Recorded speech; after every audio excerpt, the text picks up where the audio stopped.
do want to bring up, so the FHFA did release a statement out there last week. That's what they're called. No, but they just wanted to state it to address the discrepancies with the LLPAs, because a lot of people out there, and we've been hearing that on our end too, a lot of people are LLPAs, loan level pricing adjustments. Right. A lot of people out there are thinking that means, that people with lower credit scores are going to get charged less for their interest rate than higher. That is not what happened. No. And do you want me to explain this a little bit? So every single day, I get phone calls. Hey, I got a 500 credit score and no money down. I heard I can get a good interest rate.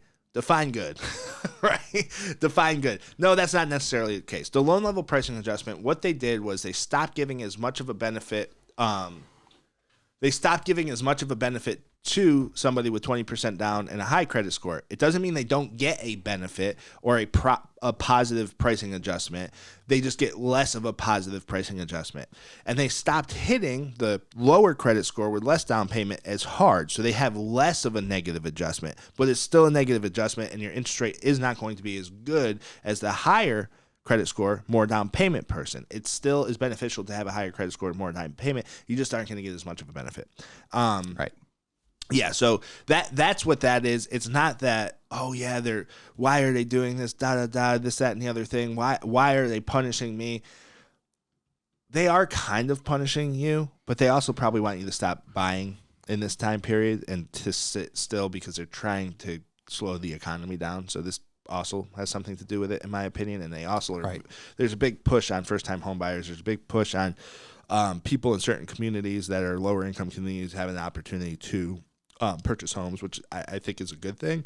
But yeah, that's what they're doing. It's not that you're going to have a better interest rate. It's not that you're going to have better pricing. It's not that's not the case. It's just you're not going to get hit as hard as you would have 3 months ago. How's that for an explanation? Spot on. I think the best analogy. Sounds like I do this every day. Yeah. The best analogy, and this is not the actual cost for the interest rate, but for example, if you have a lower credit score, your cost for your rate would have gone from $1.50 to $1.25. But if you had a great credit score, it went from 50 cents to 75 cents. Mm-hmm. You still are getting a better deal. You're still paying less. It's just kind of meeting in the middle more. Right. Boom. Was that the last topic? Yeah. Donovan, we got that some was comments? it. I know. I'm sure we got some comments. Yeah, we can talk about. Can you guys hear me? Yeah, we can hear you. Okay. So, what? Do you have any questions? Because I like when you ask questions, because you're asking from a standpoint of you don't do this every day. Yeah. Like you're our social media guy. Right. You're not necessarily a mortgage guy, right? You're learning, I'm sure, because yeah. you're here. But I like when you ask questions, because sometimes we can be higher level than we think we are, because we're in this every day. Right. Do you have any questions on anything we talked about? If you don't, it's fine. No. I'm actually not today, because I feel like I've learned a lot. We've talked about a few things like once or twice before, so a lot of this stuff is starting to sound a lot familiar to me now. Yeah, for sure. Well, and I'll tell you this: some of the stuff that we talk about a lot, I'm just ready for it to be out of the news cycle. Yeah. But it's staying in the news cycle so long, and I was actually watching a YouTube video on somebody who covers like news and media and so on and so forth. And one of the things that he mentioned was it almost gets boring talking about it, because you have to talk about it so much because this stuff stays in there and it's still relevant, right? Yeah. And I was telling Ben, I was like, not everybody watches every one of our podcasts. So like, this is the stuff that's relevant right now. We have to talk about it. We have to talk about the US dollar. We have to talk about the Fed, the Fed chair, ceiling. The debt ceiling, the hiking of the interest rates. Like debt ceiling's June 1st, like less than a month away. Like you'd be crazy not to talk about that right now. Yeah, you should. And what's going to happen after it, right, is when they hike it and they increase the debt ceiling, because that's what's going to happen. We'll then talk about whether it was a good or bad decision for the next 2 months. Right. So pretty much. Yeah. So you're not rooting for other things to happen. It's just, I don't know. It's crazy that this is where we're at. I mean, it's relevant. I mean, we need to talk about it. We have to talk about it. For sure. We're going to start adding some other stuff in, like, benefits of being a first-time home buyer, even in this economy, things of that nature. And we'll start having a couple other segments. And then the other thing we do is we answer questions or comments off of our social media. Yeah. But that's my favorite part of the show. Or the last podcast, or maybe like 2 podcasts ago, you talked about corporatism.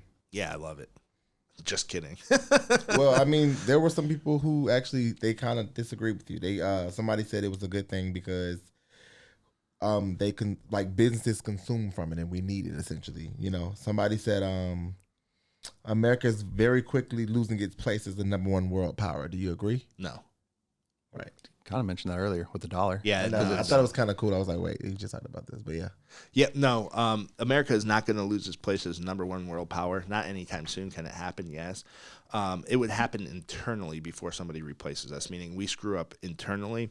The gross domestic product is the highest. It's we're number one in the world, right, for GDP, by far. By far, still. Yeah. The gap's shrunk, but it's still by far. And it's shrunk because we've allowed it to shrink. Yes. Because as soon as we want to, we'll pass policy to make it more beneficial for our businesses to come home, because those businesses propping up other GDPs, other countries, those are American businesses. Let's not forget that. Like, we trade amongst the whole world, but the best businesses in the world are American made.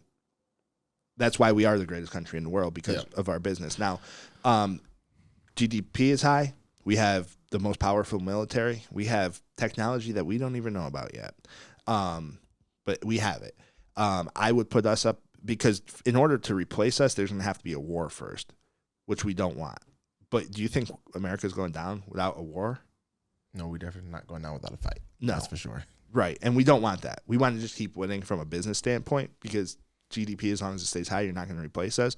But yeah, we're the most powerful military. Now, does that mean we can beat everybody in war? No, not necessarily. But, you know, you never know. You get a crazy enough president, and then Hiroshima happens. So, yeah, I just, seriously, like that. And that's the fear. Like, that's the fear today with this whole Russia-Ukraine thing. And now it comes out that America's involved and so on and so forth. You fear a nuclear war, because that ends the world. Maybe. I think the first person does it. Maybe there's a second, but I don't think that we're crazy enough to end the world, but you never know, right? So,